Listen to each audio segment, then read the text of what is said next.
Bonjour, je pense qu'on va commencer. Donc, bienvenue à ce troisième cours. Merci pour votre fidélité. Et cette semaine, on va parler d'exemples divers de l'impact que l'environnement peut avoir sur le règne animal. Évidemment, encore une fois, c'est un sujet vaste. Donc, je choisis certains axes spécifiques. Et cette semaine, on va plonger un peu plus dans les mécanismes épigénétiques, là où on peut les comprendre. Et malheureusement, ce n'est pas souvent le cas, mis à part les systèmes modèles classiques. Mais je pense que c'est important de voir à quel point on a quand même des diverses études qui suggèrent qu'effectivement, il y a des mécanismes épigénétiques et pour lesquels j'espère qu'on va déchiffrer les bases moléculaires dans le proche avenir. Alors, juste pour vous rappeler, voilà, c'est le troisième cours. J'espère que je vais arriver jusqu'au bout, mais j'ai des doutes. Du coup, une partie de ce cours risque de se déplacer dans le quatrième et dernier cours, qui sera sur l'impact de l'environnement sur le règne végétal, et où je vais aussi essayer de résumer un petit peu ce qu'on peut comprendre aujourd'hui de la capacité des organismes animaux, végétaux de s'adapter à un environnement qui change rapidement, et aussi les implications pour l'évolution.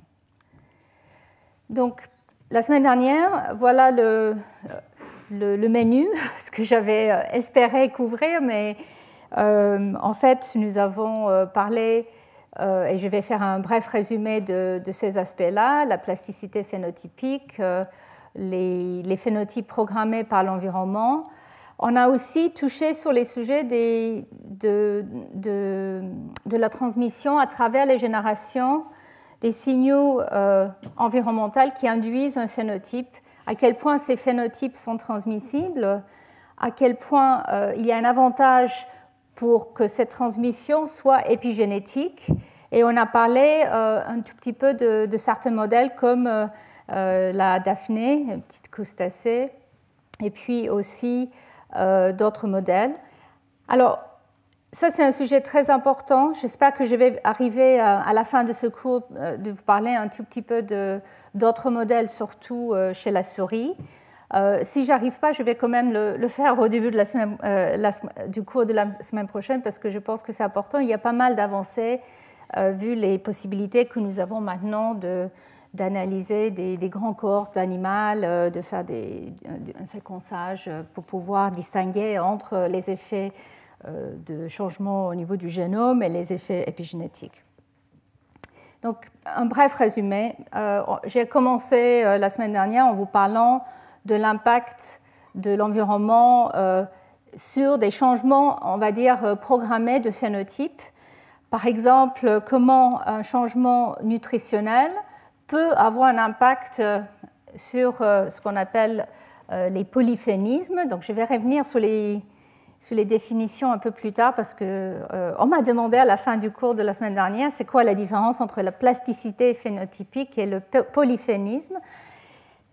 C'est vrai que c'est souvent des termes qui sont utilisés de manière interchangeable, et en fait le polyphénisme est un sous-type de plasticité phénotypique, mais parfois on peut avoir des cas où on peut dire que est-ce que c'est réellement du polyphénisme, puisqu'il y a toute une gamme de phénotypes. Bref, en tout cas voilà, ici les deux exemples que je vous montre, c'est chez la Nemotostella, c'est une anémone dont j'ai parlé. Ça, c'est un travail qui a été fait par Aïssa Mikmi, le laboratoire d'un jeune chef d'équipe à l'EMBL, qui en fait est en train de décortiquer les bases moléculaires qui sous-tendent le fait qu'il y a plus de tentacules qui forment avec une nutrition plus importante au cours du développement. Donc, au cours du développement, un environnement où il y a plus de nutriments va engendrer des anémones avec plus de tentacules qu'un environnement où il y a moins de nutrition. Donc ça, c'est clairement quelque chose qui est adaptatif, on peut aussi imaginer. Et Et là, c'est un processus où on commence réellement à comprendre les bases moléculaires, les voies de signalisation qui sont déclenchées, quels sont les types cellulaires. En fait, il s'agit de nanos musculaires qui se forment très tôt au cours du développement, qui est sensible aux nutriments et qui donc va engendrer ce changement ou ce choix. Alors, il y a un autre cas, je n'en ai pas parlé la semaine dernière, mais on en a déjà parlé, par exemple les chenilles, qui en fonction de l'époque de l'année vont donner sur des arbres, qui poussent sur des arbres, là c'est des chênes, ces chenilles vont changer totalement de forme si elles sortent au moment où il y a des feuilles pour bien se camoufler ou au moment où il n'y en a pas, comme vous voyez. Donc là aussi, c'est des modèles, enfin des modèles, c'est dans la nature, mais où il y a des recherches actives pour comprendre. J'ai parlé un tout petit peu des plantes. On va revenir la semaine prochaine à quel point les saisons et la variation climatique a un impact sur les plantes, par exemple pour le processus de vernalisation, où il faut cette période de froid prolongée pour qu'une plante puisse fleurir au bon moment lors du printemps qui suit.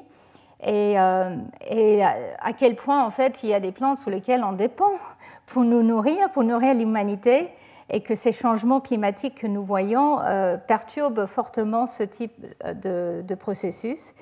Et là, c'est un processus où on connaît pas mal d'étapes qui sont des étapes épigénétiques où il y a réellement une mémoire cellulaire qui est mise en place et qui a besoin de cette période de froid pour pouvoir bien s'installer. Donc, on va en parler. Et aussi, j'ai mentionné mon exemple préféré. Ce sont les criquets qui peuvent changer totalement de morphologie.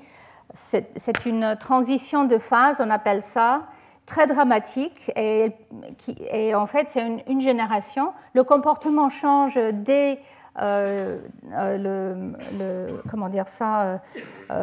dès le contact de plusieurs individus qui d'habitude sont isolés, mais dès qu'il y a un contact de 2 ou 3 individus, en fait, la transformation de comportement commence. Et dès la prochaine génération, les femelles donnent lieu à des petits, des criquets qui ont changé totalement de morphologie, de coloration. Et alors, est-ce que c'est important? Évidemment, c'est très important. C'est un peste qui peut détruire des grands étendues importants pour l'homme. Donc ici, le dernier qui était en 2020, où vous voyez à quel point le ciel devient couvert et ces criquets sont dévastateurs. Ils mangent tout. Et laissent derrière eux un paysage totalement dévasté. Mais avec le changement climatique, là aussi, on pense qu'il y aura des grands risques en fait, de ce type de phénomène, et peut-être pas là où on l'attendait. Alors voilà, j'avais parlé de ça la semaine dernière, je ne vais plus en parler, mais c'est aussi un système où on a pas mal d'informations du comment. Donc, en fait, cette capacité on va dire, mécano-sensibilisation, le fait que les deux ou trois individus se touchent, en fait, déclenche un changement au niveau de leur cerveau et de comportement. Et donc, ensuite, les mères donnent lieu à ces individus. Et donc, j'ai parlé, en fait, de l'hormone juvénile, qui est important pour cet polyphénisme du corps, mais en fait, ce n'est pas l'hormone qui induit la transition de phase. Et il a été découvert que là, c'est cette forme alkylée de la dopamine, de L-Dopa, un analogue de L-Dopa, qui en fait est mis en forme de mousse sur les œufs de ces femelles qui vont induire un changement. Et c'est cette mousse avec ces molécules qui vont en fait déclencher des petits, des nymphes, avec un comportement grégaire, agressif et avec une apparition et un métabolisme totalement différents. Donc voilà un exemple d'épigénétique, mais qui concerne en fait une transmission via un signal externe. Donc en fait, cette mousse passe l'information de la mère aux nymphes, et ces nymphes ensuite vont propager cette forme lors de plusieurs générations. Alors la réversion de tout ça est moins connue, mais je dois dire, peut-être juste le mentionner, que j'ai cherché activement pour voir si depuis quelques années il y a eu de nouvelles études, parce que c'était un système qui est tellement dramatique et assez facile à étudier, mais il n'y a pas tant d'études que ça, et la personne qui avait publié des papiers que j'avais décrits il y a quelques années, en fait, il m'a dit qu'il a du mal en fait, à financer sa recherche sur ce sujet, donc du coup, il travaille sur le cancer et le vieillissement. C'est ça que les fondeurs veulent fonder. Voilà. Et ici, je vous avais parlé aussi de l'effet des saisons sur les morphes de papillons, donc je ne vais pas rentrer dans les détails, mais là, on peut aussi passer vraiment à la régulation génique de ces différentes morphologies. Donc les papillons d'été ou d'automne ont des couleurs très différentes d'ailes. Et en fait,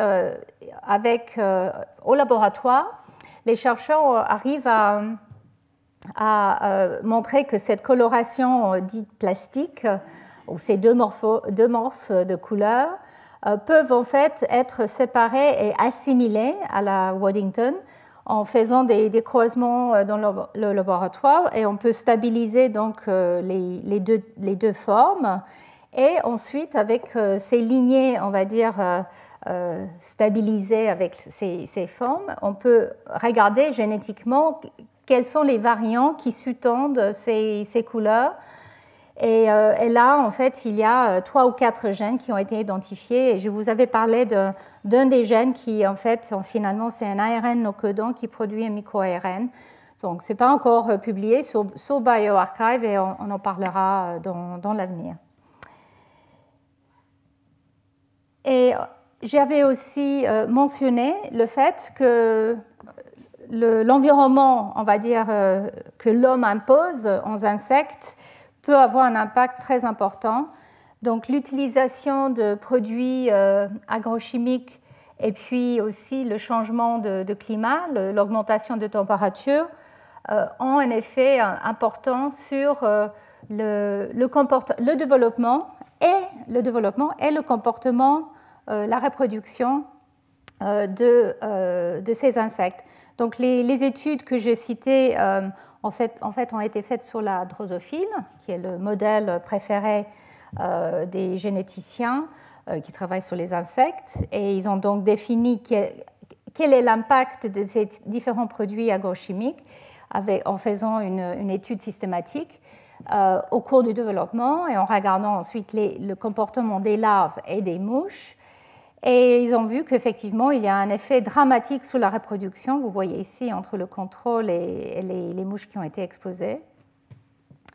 Et ils ont aussi regardé au niveau de certains papillons et des moustiques. Et donc, il y a cet impact aussi. Combiné avec un changement de température à 4 degrés, ces effets sont largement augmentés. Donc, en fait, ces effets sont amplifiés lorsque la température change. Donc cette combinaison de choses, les pesticides plus le changement climatique, risque d'avoir un effet encore plus dévastateur. Donc juste pour vous donner une idée, en Allemagne, il y a eu une baisse de 70% de la population des insectes dans les 20 dernières années. Donc c'est énorme l'impact que l'homme a sur le monde naturel. Et voilà, les derniers exemples que je vous avais montrés, c'est cette magnifique animal qui est un clone. Et donc, en fait, c'est ces marble crayfish, comme on dit, sont génétiquement uniformes, mais on les retrouve partout, dans beaucoup de régions du monde. C'est un peste, mais un peste qu'on peut aussi manger, mais en tout cas, ça envahit plein d'écosystèmes. Et donc, en fait, c'est très intéressant parce que grâce à des études qui commencent juste récemment, on peut essayer de voir quels sont les variants épigénétiques, non génétiques, parce qu'en fait, il y a très peu de variations génétiques, il a été montré, entre les différentes écotypes qu'on trouve dans ces différents environnements. C'est un clone, donc il y a beaucoup moins de brassage génétique avec une récombinaison au cours de la reproduction sexuée. Donc c'est une reproduction asexuelle.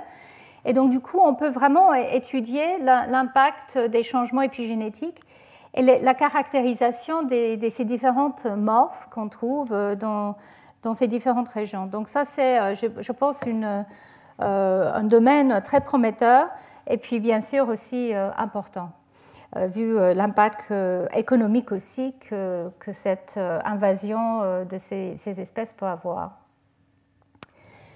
Donc, pour résumer un tout petit peu et pour passer ensuite à la partie animale de cette semaine, je voulais quand même vous rappeler de quoi je parle là, la plasticité phénotypique. Donc ici, je vous avais déjà montré ce cartoon, ce petit dessin qui vient en fait d'un livre sur l'épigénétique de Dave Alice, Thomas Genovine et autres, qui est le livre classique d'épigénétique que tout le monde regarde. Donc c'est très simpliste, mais finalement, pourquoi pas? Parce qu'en fait, ça montre que le output ou les rendements phénotypiques que nous voyons à partir d'un génome sont définis par, bien sûr, la séquence de l'ADN génétique et ses variants, aussi par la régulation de la chromatine, qui, bien sûr, peut être influencée par les changements génétiques, mais qui est aussi influencée par l'environnement. Donc, l'épigénome, les changements d'état de chromatine, des ARN non codants, etc., est influencé par les changements génétiques et par l'environnement, et aussi par des phénomènes, on va dire, probabilistiques, c'est-à-dire des effets stochastiques qui peuvent avoir lieu au cours du développement ou même dans des tissus adultes. Et donc cette combinaison de génome, environnement et l'épigénome donne lieu à cette variété de phénomes. Alors c'est complexe évidemment, mais c'est ça, la vie. Et donc en fait, il faut décortiquer ces différentes parties. Et c'est pour ça qu'il y a beaucoup d'intérêt sur la plasticité phénotypique et le polyphénisme, parce que ça nous montre à quel point ces différents acteurs jouent un rôle dans un phénotype donné. Et donc, juste pour rappeler, la régulation épigénétique sous-tend ces divergences phénotypiques qui peuvent être stables quand il s'agit du polyphénisme, comme les abeilles dont j'ai parlé, etc. Et donc, c'est des modifications de l'ADN, la méthylation de l'ADN, la modification des histones et les protéines qui s'associent, et les métabolites qui interagissent avec cette machinerie transcriptionnelle et qui peuvent donner lieu à ces changements de la chromatine et aussi des ARN non codants. Et bien sûr, les circuits de signalisation que nous voyons au cours du développement et puis aussi dans les tissus en homéostase. Mais quand on parle d'un phénomène, je dirais, réellement épigénétique dans le sens moderne, c'est que ces effets, cet état d'activité transcriptionnelle et le phénotype est stable une fois que le stimulus initial est passé. Donc ça, c'est important, même si effectivement, comme on a discuté la semaine dernière, on parle de changements épigénomiques qui peuvent en fait ne pas être stables aussi. Mais pour tout ce qui est phénotype stable et aussi la capacité, je dirais, de s'adapter au cours de l'évolution, il faut qu'on parle aussi de ces changements épigénétiques qui peuvent être stables au cours d'une vie et même à travers des générations. Donc pour continuer, la plasticité phénotypique est la capacité d'un seul génotype de donner plusieurs phénotypes, la Daphné, enfin tous les exemples que je viens de vous montrer. Et c'est aussi la capacité à répondre des processus développementaux à l'environnement, que ce soit un environnement de nutrition, de température, etc. Et cette plasticité phénotypique pourrait faciliter des changements adaptatifs et augmenter la diversité phénotypique pour mieux supporter les changements de l'environnement, ou pas. Donc, comme je l'ai dit la semaine dernière, ça peut être aussi, une plasticité phénotypique peut aussi être maladaptive, et on va revenir sur ce sujet plus tard. Et puis le polyphonisme, comme je l'ai dit, est en fait un sous-type de plasticité phénotypique, où les phénotypes ne sont pas en continu, mais plutôt discrets, et où on peut avoir plusieurs phénotypes distincts à partir d'un même génotype. Alors, comme les abeilles, je vais vous parler un petit peu des fourmis bientôt.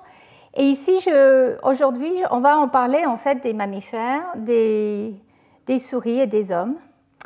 Et juste pour vous donner un petit peu une idée de quoi on va parler, par exemple, on peut avoir des individus qui sont génétiquement identiques, des jumeaux, qui montrent un dimorphisme assez important au niveau de l'obésité. On peut avoir un jumeau qui est normal et puis l'autre qui est obèse.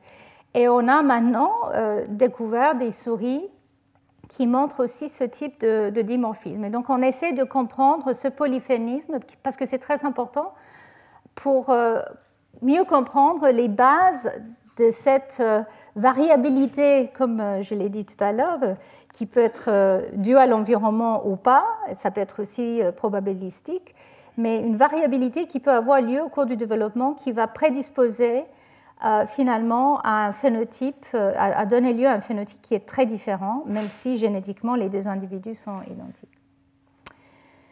Donc je voulais aussi juste dire que, en fait, parce qu'on a beaucoup parlé de Waddington et de la canalisation, la capacité de résister une perturbation par l'environnement du développement, une perturbation phénotypique par l'environnement. En fait, cette canalisation ou on va dire la résilience ou le robustness phénotypique est très important et on a parlé de HSP 90 et il y a d'autres facteurs aussi qu'on va mentionner aujourd'hui. Mais il faut reconnaître que la plasticité d'une part et cette canalisation de l'autre sont complémentaires, ce n'est pas à l'opposé. Donc c'est tout un débat très important. Il y a beaucoup de discussions entre les biologistes du développement et les biologistes qui travaillent sur l'évolution, sur ces concepts. Mais en fait, on réalise que à la base, voilà, on a des réseaux de gènes qui doivent instruire le développement d'un embryon, qui peuvent être influencés par l'environnement ou par des changements stochastiques ou par le génome, et qu'en fait, on peut arriver à avoir des phénotypes très divers, mais aussi il faut éviter, je dirais, la catastrophe totale, comme les expériences de Waddington avec l'assimilation, où un choc aigu d'environnement au cours du développement peut donner lieu à des phénotypes qu'on peut effectivement sélectionner. Donc ça veut dire que c'est faisable, même si normalement ce n'est pas ça qui se passe parce qu'effectivement il y a cette canalisation. Et donc pour terminer sur ce résumé, il y a diverses manières pour traduire une variation de l'environnement dans des modifications phénotypiques qui sont reproductibles.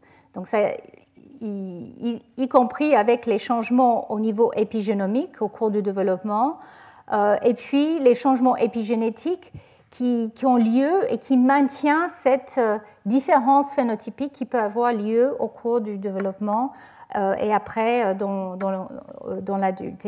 Et donc là, je vais essayer aujourd'hui de vous parler un peu plus de ces phénomènes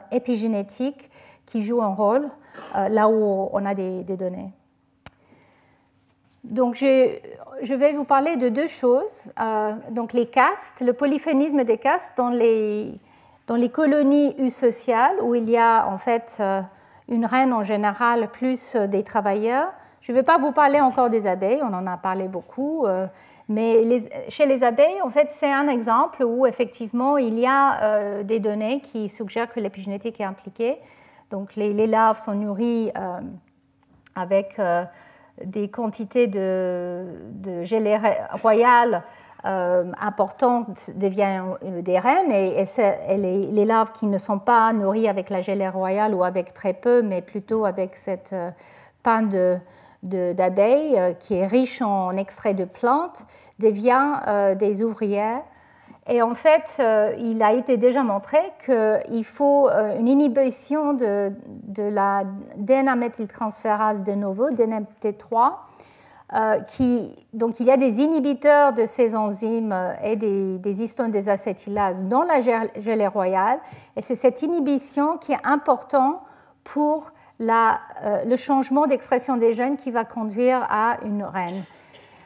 Et puis, dans le cas des ouvrières, il faut la présence de ces facteurs plus la présence de micro-ARN qui est présente dans le pollen, dans ce produit.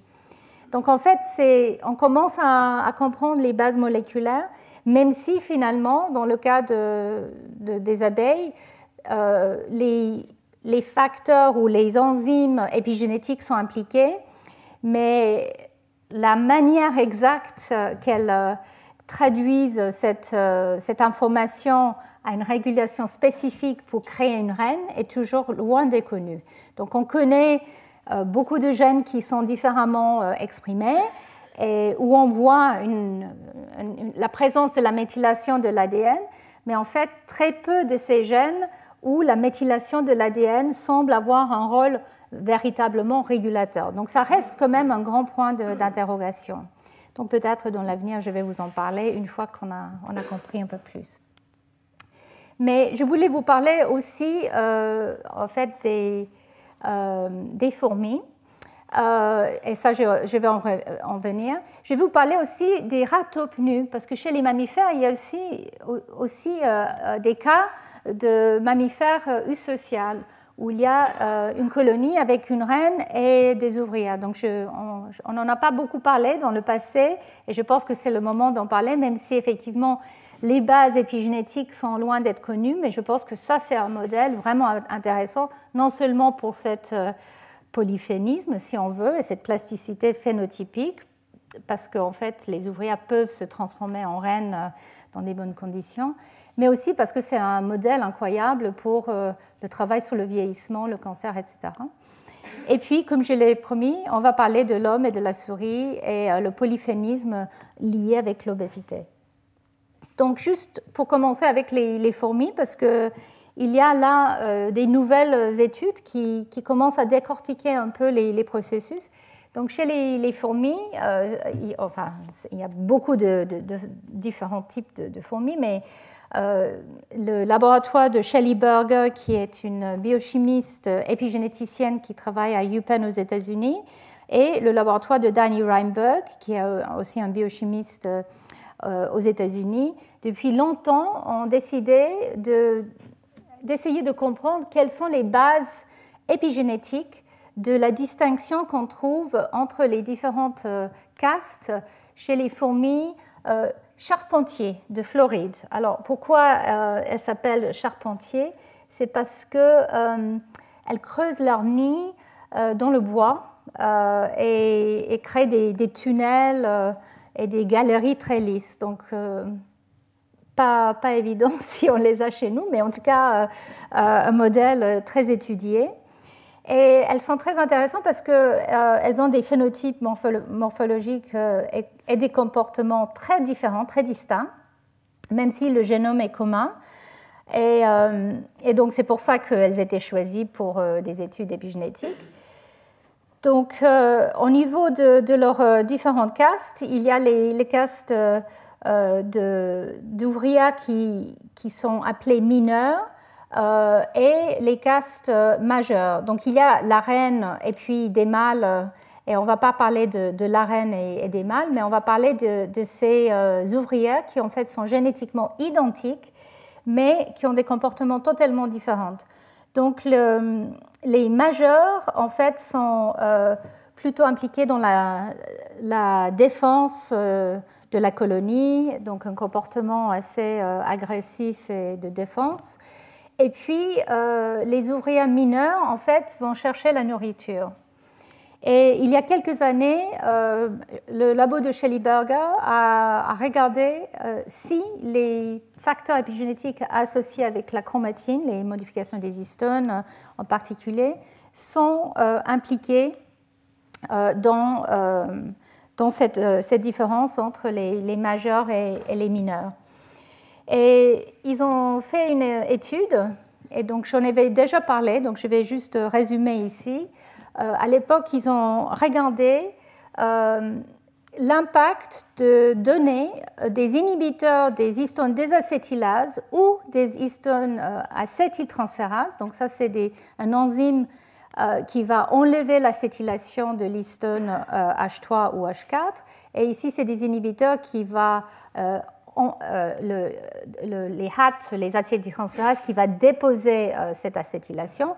Et donc, l'acétylation des histones en général associée avec une activité génique et l'hypoacétylation avec une inactivité génique. Donc, ce sont des drogues qui sont utilisées très très largement, y compris en clinique.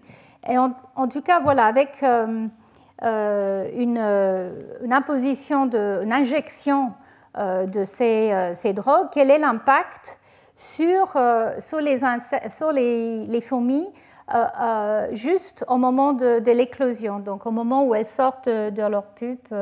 Donc, ce sont injectées et ensuite ils ont regardé à quel point elles ont un comportement différent.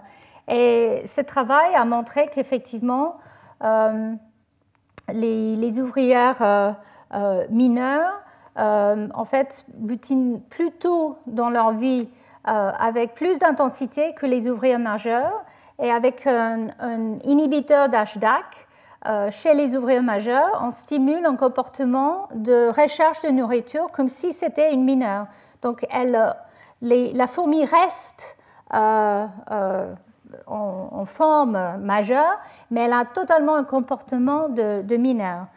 Donc, l'inverse s'est trouvé avec le traitement d'inhibiteur HAT. Donc, en fait, c'était très intriguant comme étude, qu'effectivement, ce type de traitement peut avoir un impact si important sur le comportement. Et donc, ça a été suivi par une étude, une autre étude, où le laboratoire de Berger a regardé comment cette reprogrammation par un inhibiteur des histones désacétylases, et en l'occurrence la trichostatine A, TSA, peut être utilisée pour changer le comportement et donc du coup peut-être essayer de comprendre comment ce comportement naturel de recherche de nourriture ou pas, ou de défense, est mis en place. Et donc ici, voilà ce qu'ils ont fait en résumé. Donc ils ont regardé entre jours 0 et 5 comment l'impact de l'inhibiteur HDAC influe en fait la fourmi majeure quand ils injectent, et ils ont fait des études épigénomiques. Donc ils ont regardé la chromatine génomique de ces individus. Et voilà, et donc ils ont étudié à quel moment et de quelle façon en fait ces changements ont lieu. Donc ils ont stimulé, ils ont injecté avec TSA et ils ont vu qu'effectivement cette reprogrammation des majeurs avec TSA fait qu'il y a beaucoup de gènes qui sont normalement régulés, exprimés chez les mineurs, qui deviennent exprimés chez les majeurs, alors qu'a priori, ce n'est pas le cas, et que en fait, ces traitements baissent l'expression des gènes qui normalement sont exprimés chez les majeurs. Donc il y a un impact déjà sur l'expression des gènes comme attendu. Et ce qu'ils ont vu en regardant de plus près et en faisant des analyses épigénomiques et de transcription intégrée, qu'il y a un facteur, une protéine qui s'appelle CoREST, qui donc en fait est connue pour, enfin elle est impliquée dans beaucoup de choses, mais en général elle est impliquée dans le cerveau comme une protéine co-réprimante, en fait co-repressor, qui est là pour réprimer certaines gènes dans le génome. Et dans ce cas-là, ils ont vu que CoREST est déclenché ou surexprimé quand ils traitent avec la TSA. Donc CoREST, ça fait partie d'un de ces gènes. Et ils ont montré qu'effectivement, c'est cette protéine qui semble avoir un impact sur le changement épigénétique qui fait que le comportement est totalement transformé. Donc en fait, comment ils ont fait ça? Ils ont regardé quels sont les gènes qui sont activés, y compris CoREST. Ensuite, ils ont regardé où se lie CoREST par épigénomique. Donc ici, vous voyez un des gènes qu'ils ont regardé dans le génome, et en fait, il s'agit de juvenile hormone. Donc d'habitude, chez les majeurs, cette hormone, en fait, n'est pas exprimée, ou très peu, mais chez les mineurs, elle est surexprimée. Et effectivement, après le traitement de TSA, elle est surexprimée, et on voit que ça corrèle exactement avec un lien avec CoREST.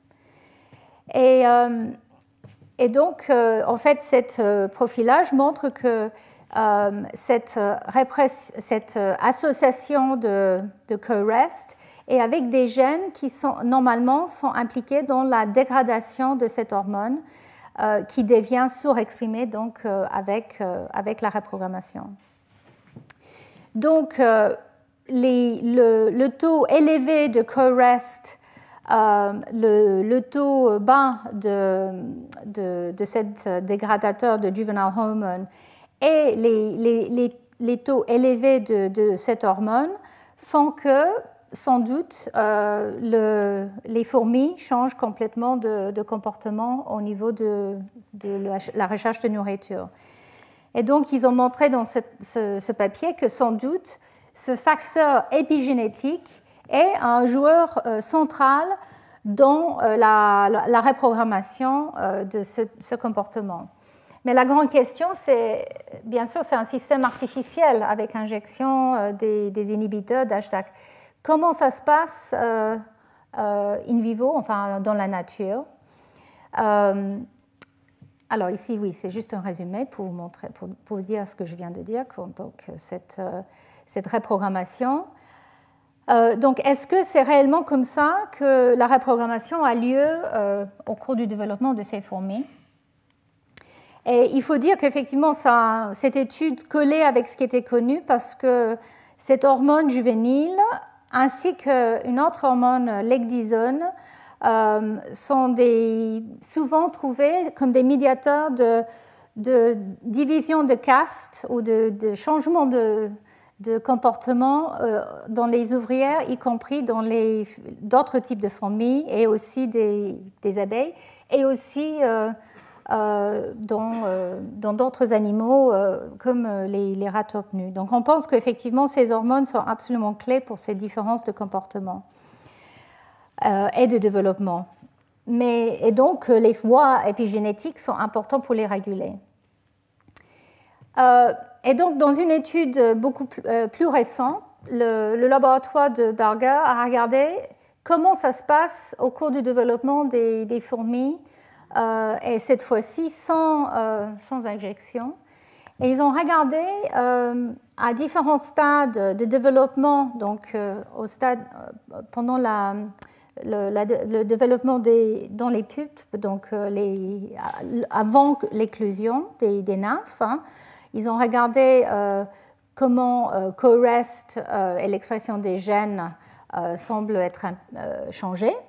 Et puis ensuite, à l'éclusion aussi, ils ont regardé. Donc, ce qu'ils ont trouvé, et là je vous passe les détails de comment, mais ils sont tombés sur un facteur de transcription qui s'appelle Tramtrack, TTK, qui en fait est présent. Ces facteurs de transcription, donc je vous rappelle, les facteurs de transcription peuvent reconnaître de manière spécifique les séquences de l'ADN se lient. Donc il faut des facteurs, des acteurs chromatiniens pour faciliter ce processus, mais c'est quand même ce facteur de transcription en général qui sont la clé des changements d'expression génétique et ensuite une éventuelle propagation de ce changement d'expression est due à des changements épigénétiques et chromatiniens aussi.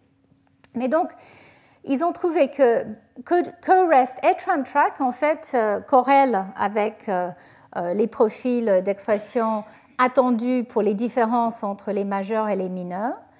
Mais ils ont trouvé que Tramtrack, ce facteur de transcription, est présent même avant la présence de CoREST. Et ici, je vous montre certains différents gènes qui sont impliqués dans ce changement d'expression et finalement de ce changement de comportement. Et vous voyez qu'avant éclusion, CoREST n'est pas associé à ces gènes. Donc ici, vous voyez majeur et mineur. Donc il n'y a pas de différence entre les larves majeures et mineures pour la présence de CoREST. Donc ce facteur épigénétique n'est pas responsable de cette définition de qui va devenir majeur et mineur. Par contre, Tramtrack est bien présent que chez les mineurs. Vous voyez ici, mineur, ici aussi, ici, et pas dans les majeurs pour ces 4 gènes étudiés. Donc ça montre bien qu'il y a déjà un facteur transcriptionnel qui est lié à ces gènes. Mais pour que ces gènes puissent être correctement régulés, il faut CoREST. Et donc là, on voit qu'effectivement, au moment de l'éclusion, à jour 0, et ça c'était le moment où ils avaient fait les tests de reprogrammation par injection. Et là, on voit qu'effectivement, on commence à voir la présence de CoREST qui est présent surtout chez les mineurs. Et qui corrèle effectivement avec Tramtrack. Donc Tramtrack reste prédominant sur les mineurs et pas les majeurs, même si ça augmente un peu dans certains cas, un peu, mais c'est beaucoup plus prédominant sur les mineurs. Et CoREST corrèle avec ça. Donc on pense que ce sont des régions qui sont déjà liées par Tramtrack, qui ont besoin de CoREST pour pouvoir traduire cette expression différentielle qui est importante et que c'est là où le côté épigénétique et l'inhibiteur des HDAC joue son rôle. C'est au niveau de l'éclosion et au niveau de cette étape de, je dirais, traduction de l'action que le facteur de transcription a essayé de déclencher. Donc, ça vous montre qu'effectivement, les phénomènes épigénétiques ou épigénomiques sont importants, mais ce n'est pas les instructeurs, ce n'est pas les instructions. Donc, bien sûr, maintenant, il y a plein de questions. Ici, ça vient du papier, un petit résumé qui a été montré, que, voilà, que les gènes qui vont être exprimés de manière biaisée chez les majeurs se lient avec Tramtrack, mais les mineurs pas. Et donc, bien sûr, ça, c'est avant l'éclusion. Et donc, la question, c'est pourquoi? Quels sont les signaux qui font que ce facteur est exprimé chez les mineurs? Donc ça, on ne sait pas. Voilà. Donc il y a déjà quelque chose qui déclenche cette différence. Donc ça, même si on comprend un peu plus, c'est clair qu'il faut aller même en arrière pour comprendre mieux. Et puis, une fois que ce facteur est exprimé, et donc qui lie CoREST, qui fait que ces gènes vont être éteints chez les majeurs et exprimés chez les mineurs, donc CoREST facilite cette extinction, quel est en fait l'impact de cette différence d'expression des gènes dans la spécification des casques? Pourquoi il y a cette différence de comportement? Donc il faut qu'on comprenne réellement quels sont les gènes qui sont différentiellement exprimés grâce au rôle de Tramtrack et de CoREST qui font qu'il y a certains gènes chez les mineurs qui sont préférentiellement exprimé pour le comportement de recherche de nutrition ou de nourriture, mais on est loin de comprendre ça. Donc, il y a beaucoup de choses encore à faire, mais c'est un joli modèle qui permet de regarder au cours du développement et ensuite en phase adulte quelle est cette différence phénotypique et à quel moment cette plasticité ou cette différence est mise en place. Donc maintenant, on passe à toute autre chose. On passe aux mammifères. Et c'est rare, les mammifères eusociales. D'ailleurs, c'est peut-être les seuls cas connus. Ce sont des espèces qu'on trouve, les rats taupe nus, Heterocephalus glaber, qui sont trouvés dans certaines régions de l'Afrique de l'Est, donc en Éthiopie, Somalie, Djibouti et à l'est du Kenya. Et ces animaux sont assez extraordinaires. Ils vivent sous terre, ils sont quasiment aveugles et puis ils n'ont pas d'oreilles évidentes externes. Ils sont, enfin ça dépend. On peut dire qu'ils sont moches, mais pour d'autres, ils sont bons.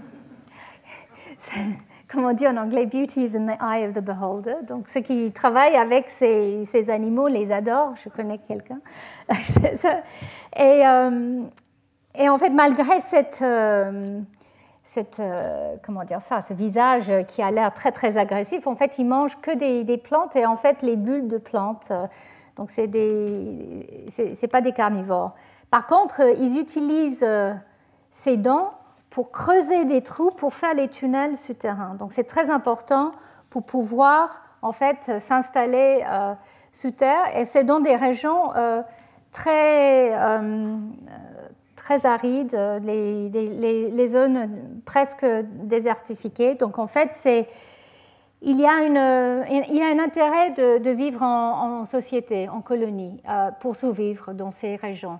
Et il y a des espèces qui sont très proches des rats taupe nus de point de vue évolution et qui sont tout le contraire. Je ne vais pas vous en parler aujourd'hui, mais qui ont un comportement et une morphologie différentes.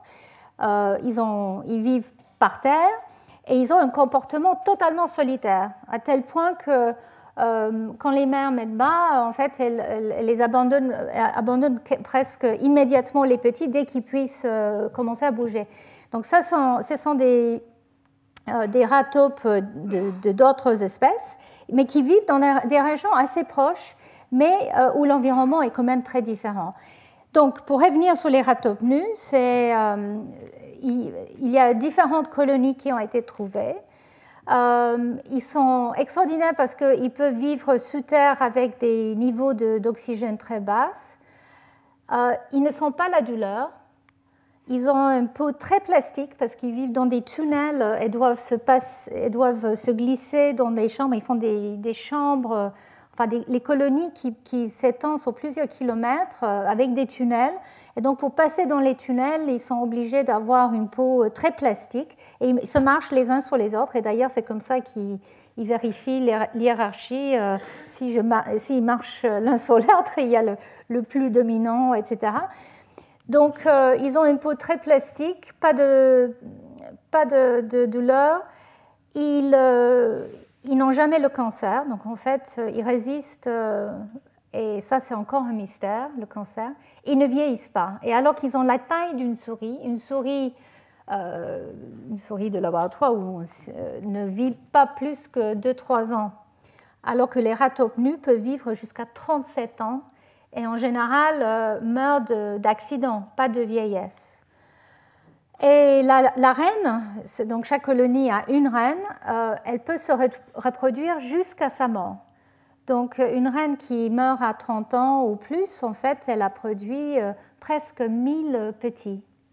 Chaque portée fait entre 8 et 12, et c'est une reproduction tous les quelques mois, donc en fait, elles produisent de manière assez prolifique.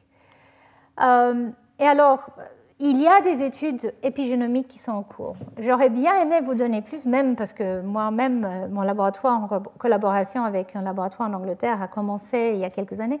Je ne peux pas vous dire beaucoup de choses, mais les méthylomes ont été regardés par un autre labo, et il semblerait qu'effectivement, les méthylomes des rennes est un peu différent des méthylomes de femelles ouvrières qui ne se reproduisent pas. Et il semblerait que les reines vieillissent un peu plus lentement même que par rapport à leur méthylome, par rapport aux ouvrières. Donc voilà, ici je vous montre comment l'hierarchie est établie. Donc la reine est la seule femelle qui se reproduit. Elle a un harem avec de 1 à 3 mâles choisis et très protégés, qui sont les seuls mâles qui ont le droit de reproduire avec la reine. Et puis, en fait, après, il y a les ouvriers qui ont différentes tâches dans la colonie et c'est extrêmement bien organisé. Donc, il y a les soldats, donc c'est les mâles et les femelles ouvriers qui en fait sont là pour défendre contre les prédateurs, un peu comme pour les fourmis tout à l'heure, et aussi contre d'autres ratopnus. Qui viennent essayer, et je vais revenir sur ça parce que même si les colonies sont assez isolées, il y a quand même des échanges entre les colonies et ça c'est très important, sinon la colonie devient totalement génétiquement pauvre, on va dire, et donc en fait il y a de temps en temps l'entrée de mâles, mais je vais revenir sur ça. Mais en général, un étranger qui arrive est tout de suite sorti de la colonie.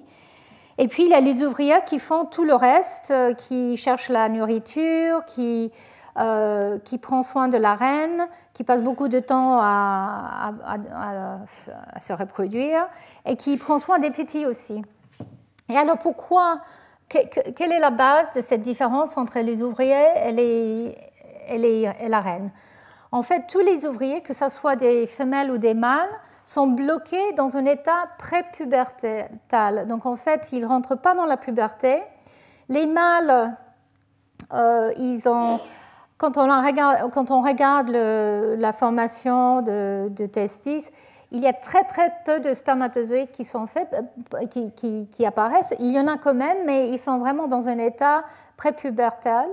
Et les femelles, en fait, elles ont des œufs dans les ovaires. Et ce qui est important à savoir, c'est que c'est aussi un modèle très important parce que chez les ratopnus, les femelles, elles ont beaucoup d'œufs à la naissance. Et puis, comme la plupart des mammifères, y compris l'humain, ce sont des œufs qui sont présents déjà dans les ovaires. Mais chez les ratopnus, elles peuvent générer encore d'autres œufs après la naissance. Donc ça, c'est intéressant et peut-être en lien avec le fait qu'effectivement, on n'a pas aussi le vieillissement qui apparaît. Donc c'est aussi un modèle très intéressant pour comprendre la fertilité et pourquoi il n'y a pas de baisse de fertilité chez les individus. Bon, tout ça pour dire que chez la femelle et le mâle, il n'y a pas de reproduction. Elle reste dans cet état pré-pubertal. Et en fait, pour réverser ça, il faut séparer la colonie de la reine. Donc, si la reine meurt, là, il y a une ou quelques femelles qui vont commencer à rentrer en puberté et qui vont se battre pour devenir reine. Et les mâles aussi vont commencer à rentrer en puberté. Et en fait, il y a une femelle qui devient dominante et qui, elle, devient reproductrice et elle va bloquer la reproduction de tous les autres. Donc en fait, c'est assez plastique parce que même au moment où la reine est gestante, elle devient si énorme. Alors ici, je vois ça, voilà la reine quand elle est gestante. Et donc pour rentrer dans les tunnels, c'est difficile, donc elle bloque un peu. Et donc il passe quelques jours où elle n'est pas présente dans les tunnels et là apparemment, il y a des individus qui sont loin d'elle, qui commencent à rentrer un petit peu en puberté. Donc ça veut dire que c'est la reine en fait vraiment qui bloque les individus, mais c'est dû à quoi? Et alors il y a eu des recherches pour voir si c'est des phéromones, et il ne semble pas être dû à des phéromones. Et pour le moment, l'hypothèse c'est que c'est des odeurs de signature, donc par l'urine, et puis les vocalisations. Donc en fait la reine, elle fait des bruits constants qui apparemment peuvent influencer, stresser tout le monde. Donc elle se promène en stressant tout le monde. Et puis en fait, tout le monde bloque la reproduction. Bon, c'est très simpliste, je suis désolée. Mais c'est un peu ça la conclusion jusque-là. Ce n'est pas des phéromones, mais c'est ce comportement et vocalisation qui est très important. Et on sait que cette vocalisation, et peut-être les signatures de Rossi, déclenchent en fait des hormones, bien sûr, chez les individus. Donc il y a un rôle de la gonadotrophine hypothalamique, cette hormone qui semble être important pour intégrer ces signaux environnementaux. Et peut-être il y a un autre peptide, la kispeptine, qui agit via cette hormone qui est impliquée. Donc il y a des études, mais bon, il faut dire que ça devient un modèle de plus en plus à la mode parce que clairement il y a des connaissances qu'on peut avoir sur la reproduction, sur le cancer, sur le vieillissement, mais ce n'est pas un animal qui est si facile que ça à faire reproduire dans le laboratoire. Il faut avoir un espace avec plein de tuyaux. Bon, des animaleries de ratopnus ne sont pas si simples, mais il va en avoir, il existe déjà. Et il faut dire qu'il faut quand même rappeler, ce sont vraiment des colonies eusociales. Et on peut pas, avec les souris, on peut les séparer et puis les remettre ensemble quand on veut pour la reproduction et les séparer.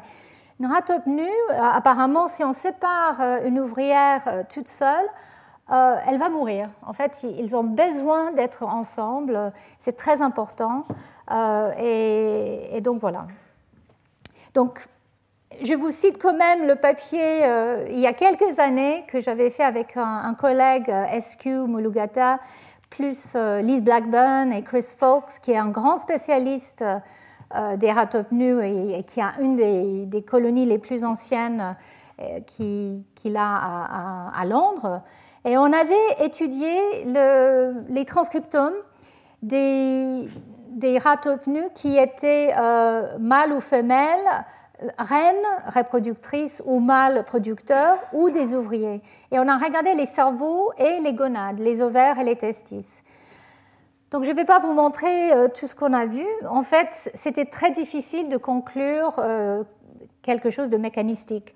On a bien vu qu'il y a des différences d'expression entre les différents types, reproduction ou pas, et puis reine ou pas, et puis mâle ou femelle.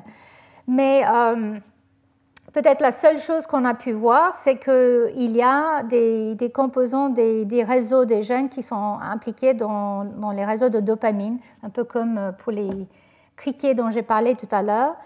Évidemment, dans le cerveau, c'est évident que les réseaux de dopamine vont être impliqués. Mais donc ces études transcriptomiques devraient être poursuivies dans l'avenir, j'espère, par mon collègue. En tout cas, moi, mon laboratoire ne peut pas faire ça. On n'a pas de colonie. Et comme je l'ai dit, il y a beaucoup d'intérêt maintenant sur ces animaux. Je voulais quand même juste montrer qu'en plus de leur plasticité phénotypique, ils montrent un réel polyphénisme. Parce que, en fait, j'ai dit que dans la colonie, les mâles, il n'y en a que 2 ou 3 qui peuvent se reproduire avec la reine qu'elle a choisie. On va savoir comment, mais elle a choisi ces 3 mâles. Et puis les autres, non.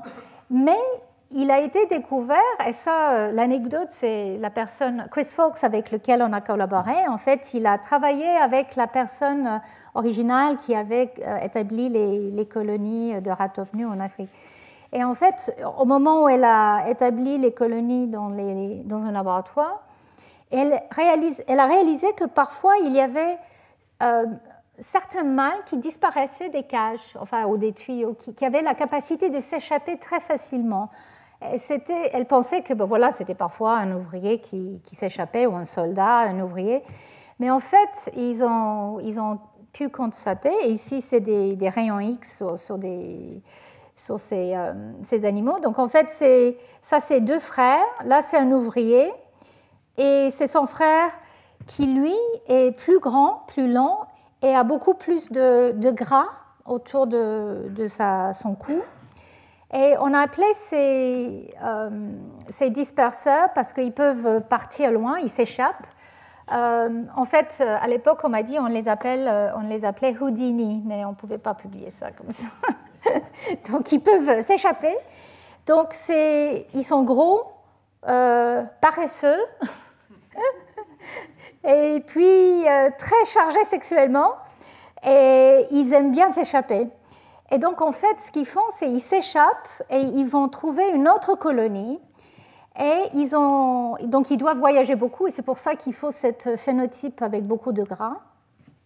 Ils ont été étudiés, mais pour le moment, on ne comprend pas du tout comment c'est programmé. Donc, ils ont un niveau très élevé de cette hormone de luteinisation, et ils s'intéressent qu'à se reproduire avec une reine d'une autre colonie, pas avec la reine de la colonie duquel il vient. Donc, en fait, ils vont rentrer dans les colonies. Apparemment, même s'ils sont gros et paresseux, ils arrivent à rentrer dans la colonie et à se couvrir d'odeurs qui font qu'on ne le remarque pas trop. Mais bon, si on le remarque, on le tue, et donc c'est fini. Mais si on ne le remarque pas trop, en fait, il arrive à trouver la reine.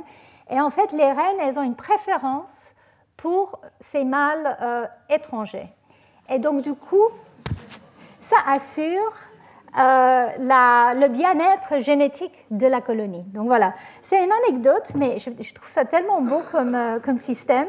Donc, ces disperseurs vont justement établir une nouvelle colonie. La reine, elle est déjà dans une colonie, mais puisque ce mâle va se croiser avec cette femelle, en fait, la reproduction va permettre donc un changement génétique, une diversification qui est très important pour que les colonies puissent survivre à long terme.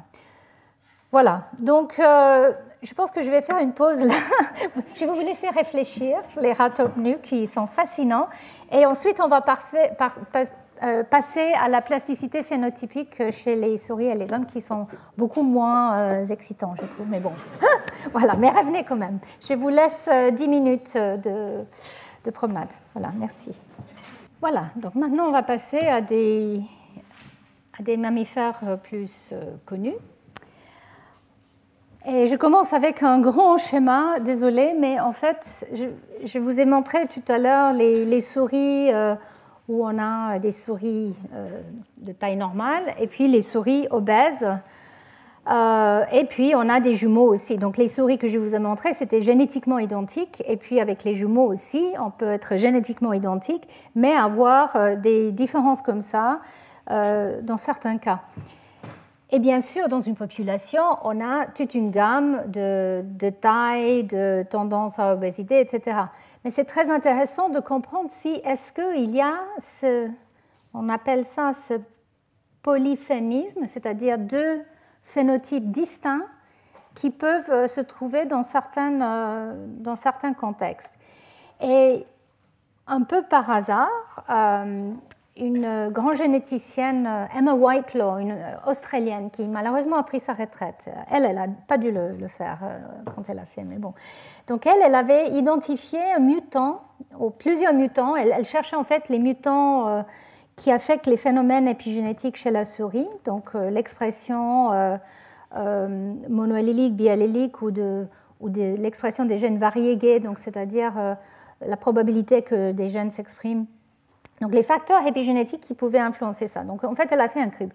Elle est tombée sur au moins 2 gènes qui codent pour des protéines qui semblent avoir cet effet quand ils sont présents en une seule copie. Donc on a normalement 2 gènes, 2 allèles qui produisent les ARN et les protéines des 2 copies. Mais si on a une mutation dans un allèle, on n'a que le produit de l'autre. Donc bon, parfois c'est normal, comme l'inactivation du chromosome X ou les gènes soumis à l'empreinte.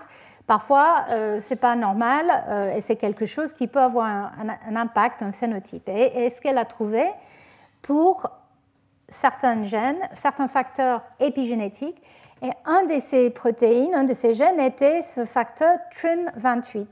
Donc on en a déjà parlé de TRIM28. et à d'autres cours. C'est une protéine qui s'appelle aussi CAP1.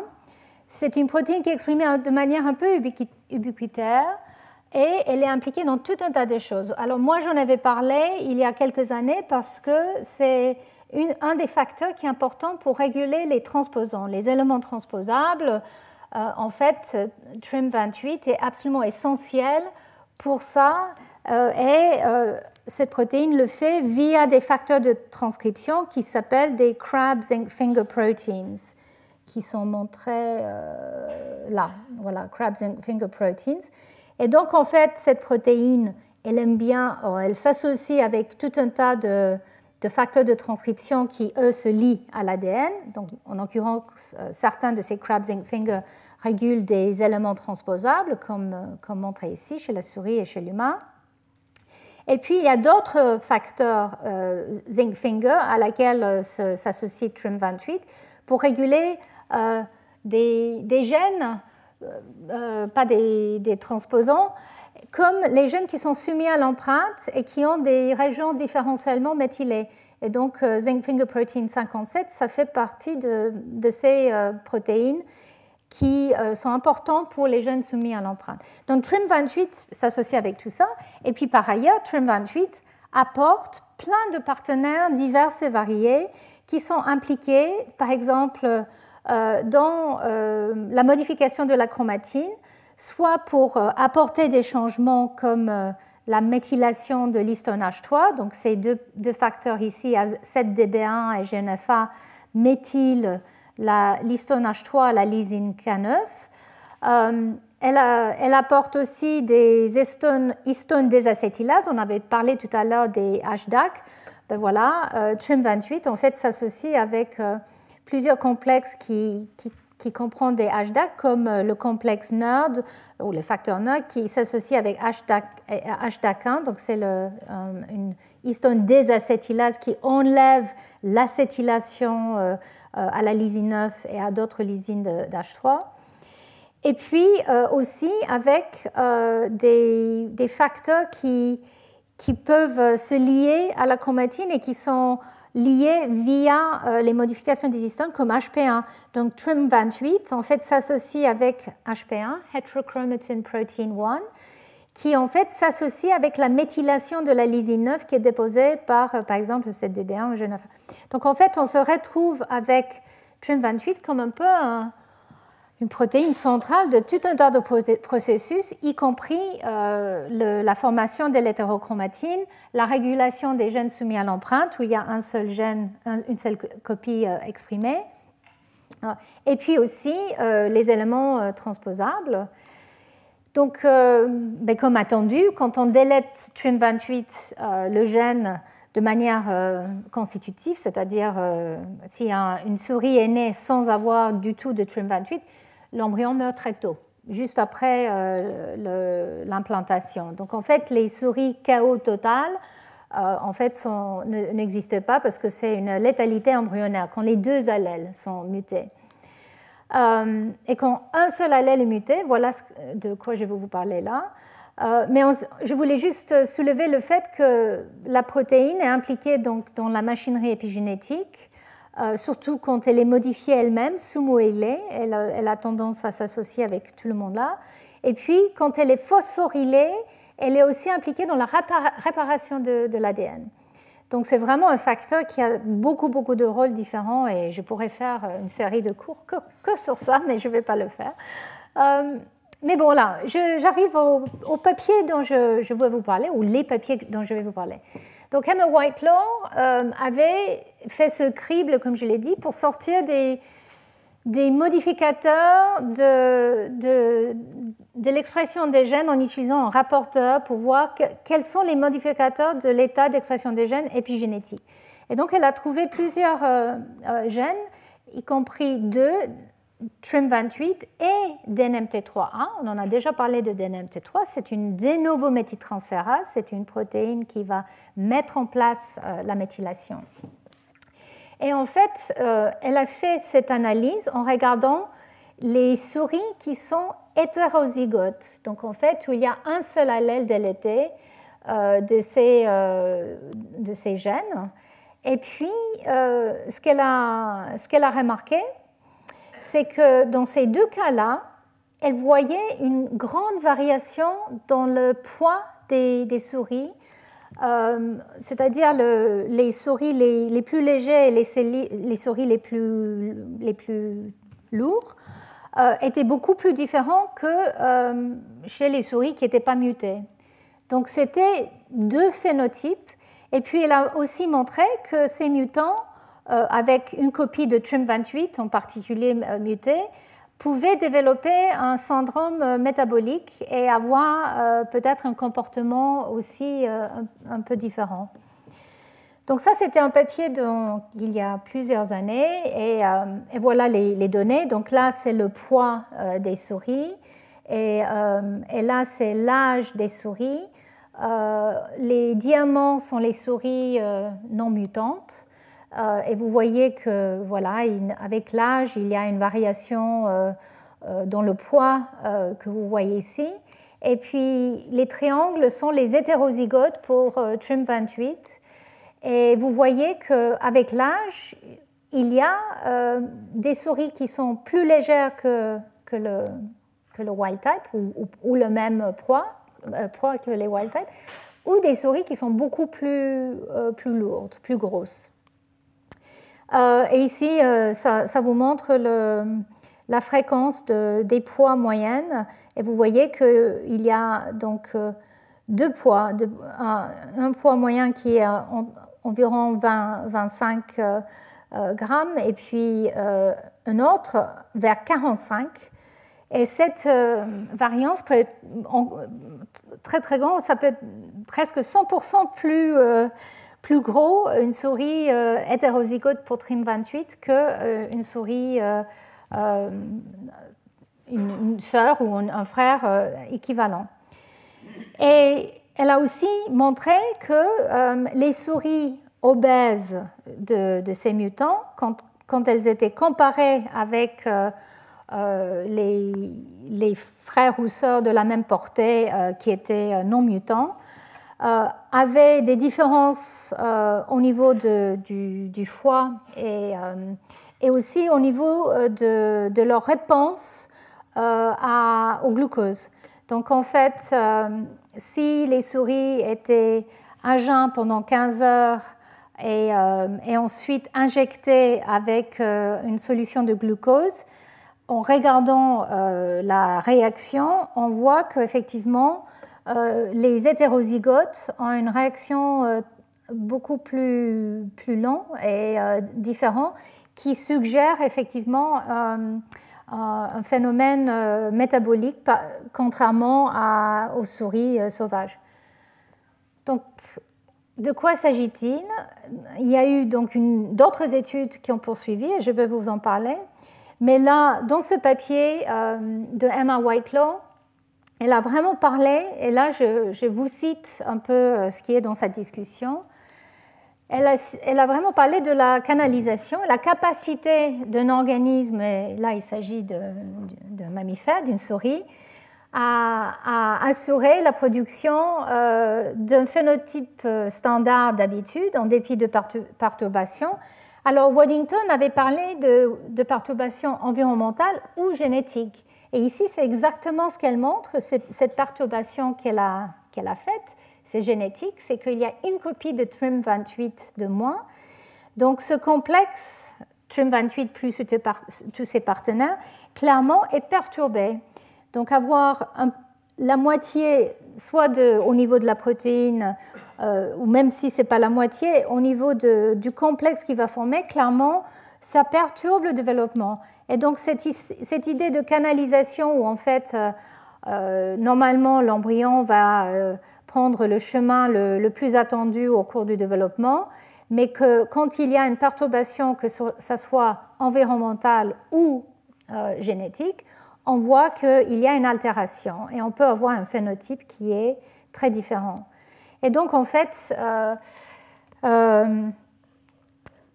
cette étude de Emma Whitelaw montre que des facteurs qui sont des modificateurs de la répression épigénétique des gènes, comme TRIM28, DNMT3A, jouent un rôle fondamental dans ce processus de canalisation sans doute, et que leurs niveaux ont été ajustés sans doute au cours de l'évolution pour permettre aux cellules d'acquérir différents profils d'expression génique au cours de la différenciation et le développement, et en même temps pour verrouiller le profil d'expression des gènes, le profil transcriptionnel de différents types de cellules différenciées. Donc c'est deux concepts en un ici, la canalisation et le fait qu'il faut tamponner la dérégulation des gènes au cours du développement. Donc TRIM28 joue un rôle ici, et puis aussi pour permettre que les facteurs comme HP1, etc., les facteurs épigénétiques, les modificateurs, verrouillent le choix qui a été fait au cours du développement. Et donc comme ça, on peut imaginer qu'à un moment, il y a ces deux chemins pris et que les deux phénotypes qui sont mis en place peuvent être assez distincts. Il faut dire que c'est le premier rapport à ma connaissance qui fait état de mécanismes capables de modifier le degré de variance au niveau d'un organisme entier chez les mammifères. Et donc, ça a des implications, bien sûr, pour les maladies et les mécanismes qui sous-tendent les maladies et les phénotypes dans d'autres organismes comme l'humain. Donc, elle a évoqué tout ça dans son papier, et ensuite, malheureusement, elle a pris sa retraite. Donc, d'autres scientifiques ont dû prendre le relais. Et ici, je vous montre le travail d'Andrew Pospisil, qui est un chercheur qui, en fait, a travaillé en Europe, à Fribourg, pendant quelques années. Maintenant, il est aux États-Unis. Et lui, il est très intéressé par cette on va dire, bistabilité d'obésité qui a été trouvée chez les souris qui étaient hétérozygotes pour TRIM28. Et donc, il a publié une étude, il a approfondi cette démarche en regardant quels sont les gènes finalement qui sont perturbés dans les différentes souris enfin, les souris avec le même génotype, mais avec un phénotype très différent.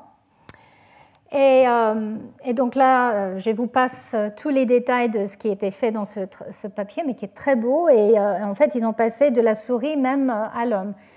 Et ils ont trouvé qu'effectivement, TRIM28 est important pour la programmation des gènes au cours du développement, que cette haploinsuffisance, donc cette absence d'une des deux copies, affecte la formation du complexe TRIM28 avec la ZFP57, je vous en avais parlé.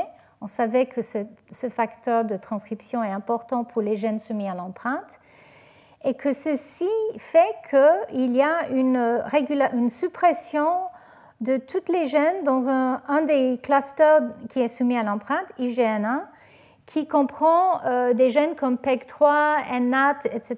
Donc il y a toute une série de gènes qui sont soumis à l'empreinte qui en fait sont exprimés normalement qu'à partir de l'allèle paternel, si je ne me trompe pas, et qu'en absence de TRIM28 sur un allèle, on voit une perturbation de cette expression. Et donc, une des questions qui a été posée, c'était est-ce que c'est la baisse d'expression de gènes comme NAT, qui en fait est soumis à l'empreinte, et exprimé qu'à partir d'un allèle et pas l'autre. En fait, la réduction d'expression de ces gènes, est-ce que ça c'est responsable des souris qui deviennent obèses, alors que les souris qui ne deviennent pas obèses ne montrent pas cette réduction d'expression? Est-ce qu'il y a une causalité génétique, même si, comme j'ai dit, ces souris sont identiques génétiquement? Mais les deux phénotypes sont très différents. Donc en fait, juste pour dire qu'il a quand même bien démontré dans son étude, dans ce papier, que c'est vraiment un polyphénisme. Il n'y a pas toute une gamme de poids dans la progéniture.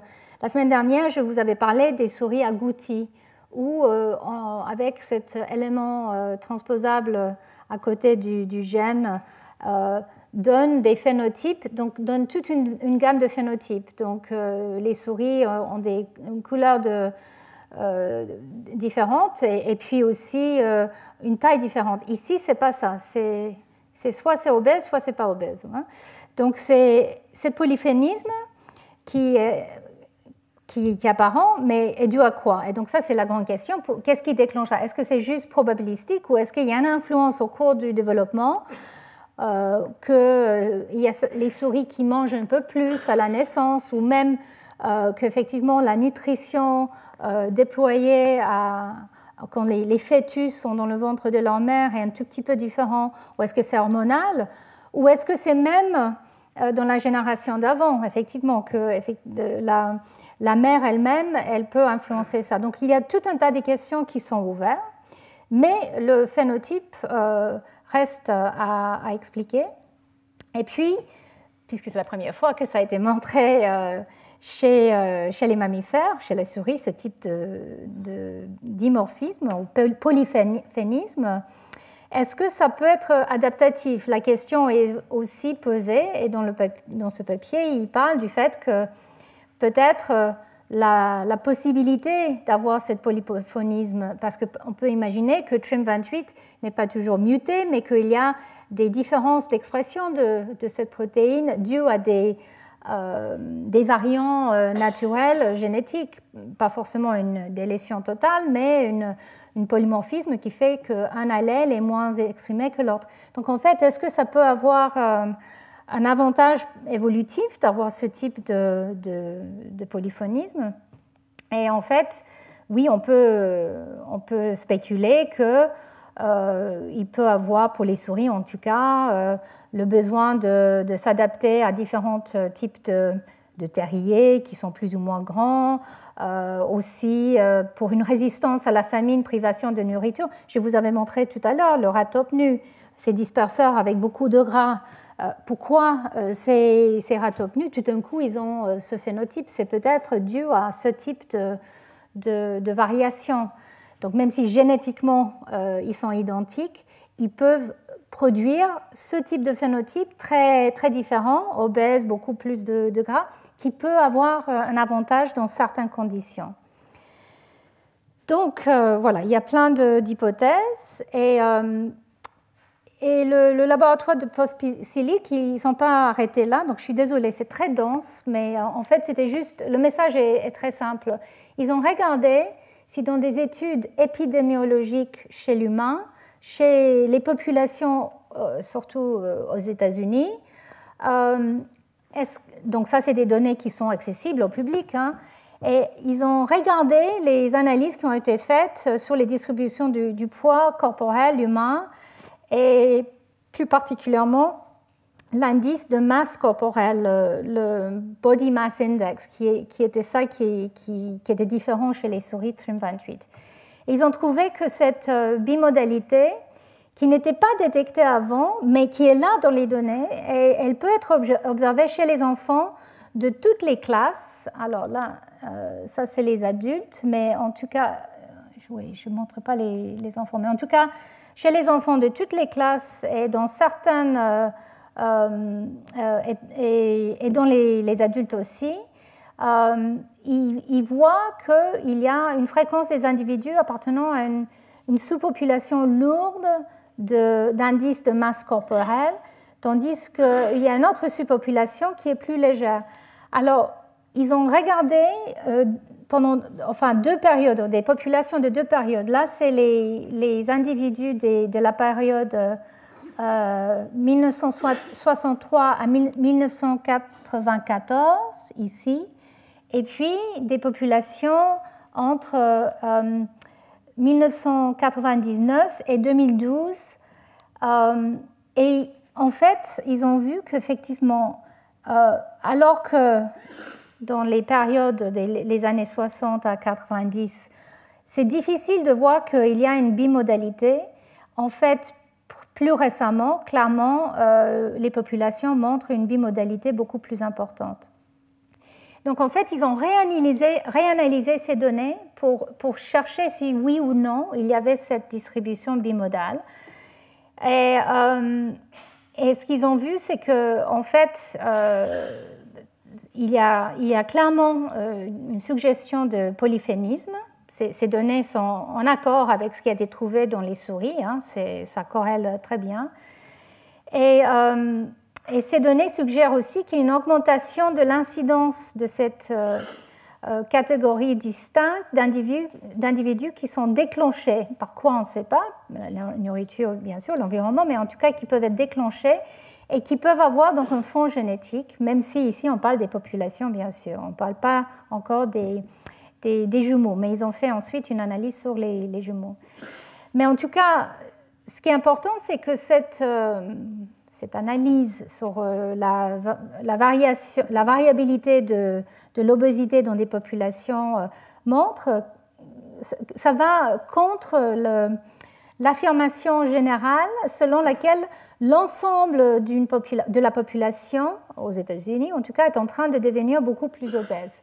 Ce n'est pas l'ensemble, c'est clairement avec une bimodalité de plus en plus remarquable ou remarquée. Donc avec un fond génétique qui est peut-être lié avec ce type de phénomène dont on a parlé chez la souris.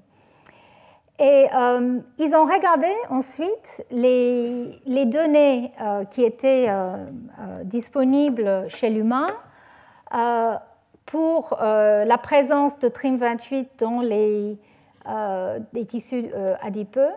Et ils ont montré qu'effectivement, il y avait des individus avec des niveaux plus bas d'expression de TRIM28 au niveau de l'ARN, hein, donc ils n'ont pas pu mesurer la protéine, mais en tout cas au niveau de l'ARN, qui corrélait avec une augmentation de l'incidence de l'obésité et qui corrélait avec un changement transcriptomique qui corrélait avec cette dysrégulation de cette région soumise à l'empreinte dont j'ai parlé pour TRIM28. Donc en fait, chez l'humain, dans ces données, clairement, il y avait une corrélation. Mais pour pouvoir être plus précis, ils ont ensuite regardé donc des cohortes de jumeaux humains monozygotes. Et dans ces cohortes de jumeaux, il y a des différences de poids qui existent.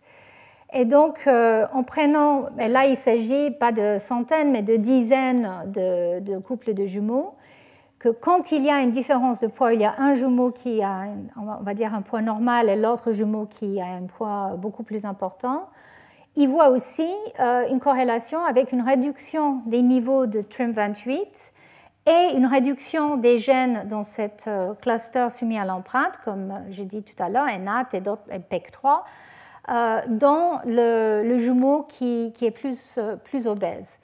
Donc ça, on parle a priori d'individus qui sont génétiquement identiques, mais qui montrent cette différence et ça corrèle avec cette différence d'expression, de niveau d'expression de TRIM28 encore. Donc ça veut dire que pour passer à cette régulation assez différent, peut-être TRIM28 est aussi impliqué chez l'humain et que c'est cet axe TRIM28 et IGN1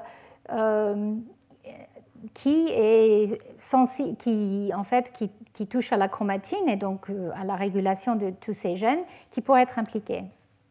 Alors là, effectivement, comme je l'ai dit aussi tout à l'heure pour les souris, chez l'humain, comment ça peut être influencé? Pourquoi dans les jumeaux, il y a un jumeau qui va développer l'obésité et l'autre pas? Est-ce que c'est des fluctuations hormonales? Est-ce que c'est des facteurs métaboliques? L'exposition à des facteurs environnementaux? Mais en tout cas, ce qui est clair, c'est qu'il y a des bonnes indications qu'effectivement, il y a une sorte de polyphénisme aussi chez l'humain pour ce phénotype. Et donc, pour aller un peu plus loin, le laboratoire a ensuite étudié certains de ces gènes qui sont sous influence par le TRIM28 hétérozygote. Et un de ces gènes qui est soumis à l'empreinte est le gène NAT. Donc, NAT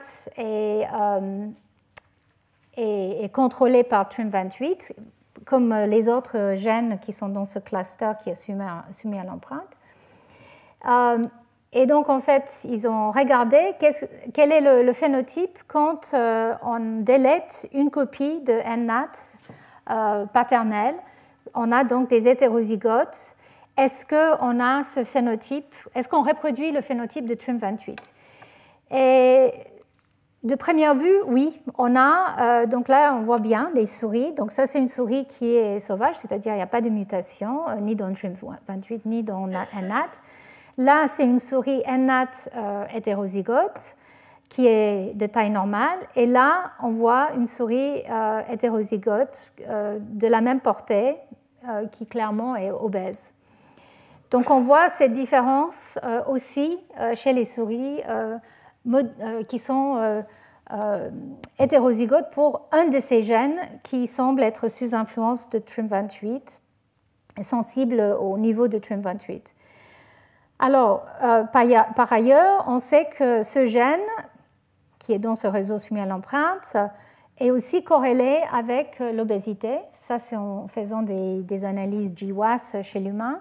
Et très récemment aussi, ça a été impliqué dans la maturation hormonale des cellules endocrines. Donc, c'était un gène qui était déjà suspecté pour être impliqué dans l'obésité, mais ce qui n'était pas connu, c'est que ça redonne ce polyphénisme qu'on trouvait chez les TRIM28.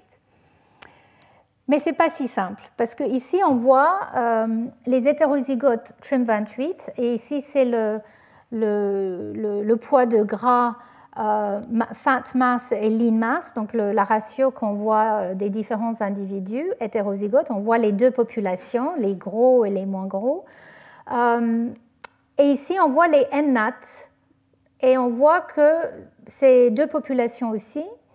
Mais quand on voit les deux ensemble, donc les doubles mutants, donc NNAT plus moins et TRIM28 plus moins, on voit trois populations qui semblent sortir. Donc en fait, dans cette étude, c'est très intéressant parce qu'ils ont vu que même si NNAT est susceptible à l'expression au niveau de la protéine TRIM28, ces doubles mutants montrent qu'il y a trois phénotypes distincts et que finalement NNAT joue un rôle aussi de canalisation en fait, ou de génération de cet dimorphisme qui est différent de TRIM28. Donc, c'est pas que via TRIM28 que NNAT joue ce rôle. Donc, ça veut dire que peut-être tout ce réseau de gènes peut donner lieu à ce type de polyphénisme. Mais c'est important parce que ça veut dire qu'effectivement, il y a peut-être plusieurs manières de voir ce type d'obésité apparaître dans des individus qui sont génétiquement identiques. Et alors là, en fait, on rentre dans tout un domaine qui est le UPV, Unexplained Phenotypic Variation. Voilà. Donc là, je pense que ça sera un cours prochain. Mais là, c'est un exemple classique, si on veut, de Unexplained Phenotypic Variation. Parce que tous les chercheurs qui travaillent avec les données humaines en particulier, et puis regardent à quoi est due une variation phénotypique quand on regarde les populations, les données génétiques, donc les GWAS, etc., il y a toute une partie de la variation phénotypique qui ne peut pas être expliquée simplement par la génétique telle qu'elle est vue par GWAS. Mais quand on a des phénomènes comme ça, où on peut avoir deux individus génétiquement identiques, mais hétérozygotes pour TRIM28 ou NNAT, mais avec des phénotypes très différents, on voit qu'effectivement, ça complique l'affaire, mais ça peut apporter aussi des explications. Donc, je ne vais pas rentrer dans tous les détails, mais effectivement, on pense que la base de cette variation phénotypique inexpliquée est clairement multifactorielle. Très souvent, quand les gens en parlent, ils parlaient du bruit biologique aléatoire, donc biological noise. mais sans doute, ce n'est pas du bruit. Et ces travaux avec NNAT et TRIM28 montrent qu'une telle variation peut provenir même d'un seul gène régulé de manière probabilistique pour établir un état d'expression génique on ou off. Alors, moi, j'ai aucun mal à croire et comprendre ça, parce que quand on travaille sur l'inactivation du X, c'est exactement ce qui se passe au cours du développement. Les deux X peuvent être génétiquement identiques, mais un gène, le gène régulateur, en l'occurrence XIST, est exprimé qu'à partir d'un allèle et pas à partir d'autres. Et donc ça déclenche ensuite tout le phénomène, la compensation de doses, etc. Donc le fait qu'il y a des choix si polaires qui peuvent arriver au cours du développement et qui sont bien sûr intégrés dans des phénomènes épigénétiques ne me semble pas du tout bizarre. Mais c'est tout un débat et toute une... oui, un débat, on va dire, en tout cas pour les données humaines. Mais en tout cas, chez la souris, maintenant, on peut vraiment établir des modèles où on a des individus génétiquement identiques avec des phénotypes très différents et où un des deux phénotypes, en fait, est comme le phénotype non muté. Enfin, voilà. Donc, ce qu'ils ont fait dans ce papier, c'est aussi regarder NNAT chez l'humain, dans les cohortes de jumeaux dont j'ai parlé. Et ils ont trouvé que NNAT, en fait, donc il y a dans ces cohortes de jumeaux, il y a deux types de unexplained phenotypic variation. Une qui est relative à l'adiposité et l'autre qui est relative à la surcroissance. Et ils ont montré dans ce papier que dans les jumeaux qui ont ce type de unexplained phenotypic variation, il y a une réduction de NNAT. Donc, comme je vous avais dit pour TRIM28 tout à l'heure, la réduction de NNAT clairement corrèle avec ce type de différence entre les deux jumeaux, mais qui est liée à cette surcroissance et pas au niveau de l'adiposité. Et en fait, ils ont cherché à quoi ça pourrait être dû. Effectivement, dans ce type d'individu, c'est surtout lié à une augmentation de l'insuline plutôt que sur dans le pancréas, plutôt que l'adiposité générale. Donc en fait, c'est une autre manière de devenir obèse moléculairement. Donc c'est deux manières très différentes de sous-types d'obésité qui en fait comportent, et là je ne peux pas vous dire pourquoi, mais 4 états métaboliques différents. Donc à partir de ces 4 états différents métaboliques, il y a deux types phénotypiques qui sont différents et qui sont liés avec cette baisse de NNAT. Donc je pense que c'est très important, non seulement parce que ça montre que chez les mammifères aussi on peut être polyphénique, mais aussi parce que ça ouvre vraiment la possibilité d'étudier de manière plus approfondie les bases des phénomènes complexes et surtout des phénomènes comme l'obésité qui touchent de plus en plus de la population. Et si on peut avoir des modèles murins tels que TRIM28, NNAT et puis d'autres, on peut vraiment décortiquer à quel niveau ça se passe pour mieux prévenir, empêcher la survenue de l'obésité, parce que c'est un réel problème aux États-Unis, mais aussi dans plein de différents pays. Et on peut ajuster de manière intelligente la manière d'aborder ça, parce que on peut comprendre un peu plus les bases moléculaires de quoi il s'agit. Voilà. Donc, voilà la fin du polyphénisme pour le moment. Pour résumer ce que j'ai dit, donc on peut trouver le polyphénisme un peu partout dans la nature, dans le monde animal, depuis les insectes jusqu'aux mammifères. On a parlé des ratopnus. On voit aussi qu'il y a des changements physiques qui ont lieu, mais ça, je n'en ai pas parlé, comme par exemple chez les loups ou d'autres espèces, un comportement alpha, donc ça sera pour une autre fois. Les concepts de polyphénisme et de phénotype qui associent une hiérarchie avec les comportements est parfois un peu flou, ça c'est vrai, mais quand on regarde du point de vue moléculaire, on commence à comprendre quels sont les changements ou les déclenchements moléculaires qui font qu'on choisit une voie par rapport à une autre, que ce soit au cours du développement ou même plus tard chez l'adulte.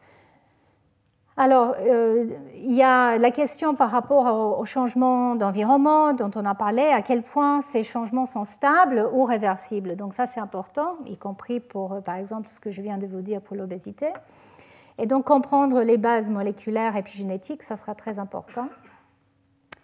Et je voulais juste terminer en disant que,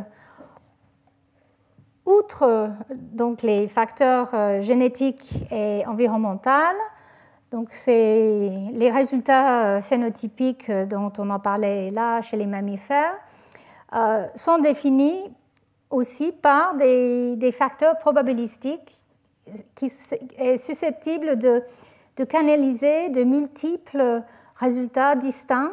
Resta, ça veut dire résultats distincts, qui sont distincts et stables et reproductibles. Donc, on pense qu'une grande partie, une grande fraction des maladies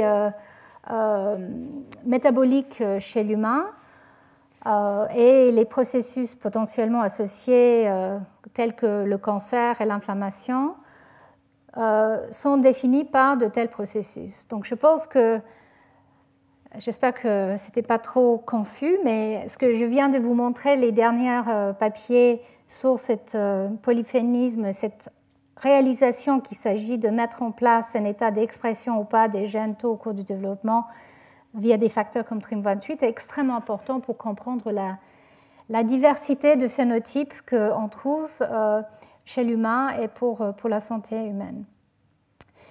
Donc, voilà, maintenant, on va passer à la suite, qui est le bet hedging. Je vais revenir sur les phénomènes épigénétiques. Je vois qu'on est presque à midi et je pense qu'on va arrêter là parce que je suis très fatiguée et parce que maintenant c'est une nouvelle histoire et je ne veux pas vous fatiguer non plus. On va commencer en parlant des champignons, après on va passer aussi aux souris et je vais faire ça mieux la semaine prochaine. Voilà, je vous remercie et je vous vois la semaine prochaine.